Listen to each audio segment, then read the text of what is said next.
வாழ்க வளமுடன்.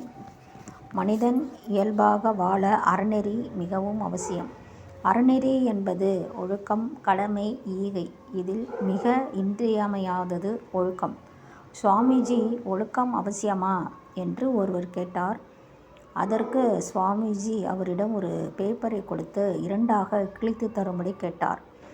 அவர் அந்த பேப்பரை வாங்கி இரண்டாக மடித்து கிழித்து கொடுத்தார்.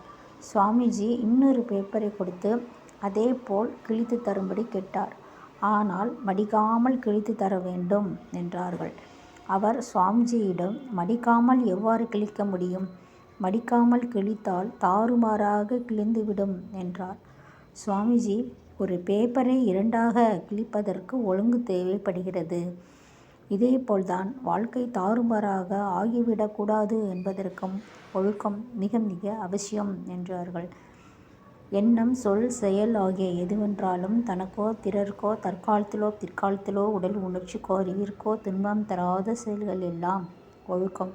இத்தகைய செயல்களை புண்ணியம் என்கிறார் அருள் தந்தை அவர்கள். வாழ்க வளமுடன்.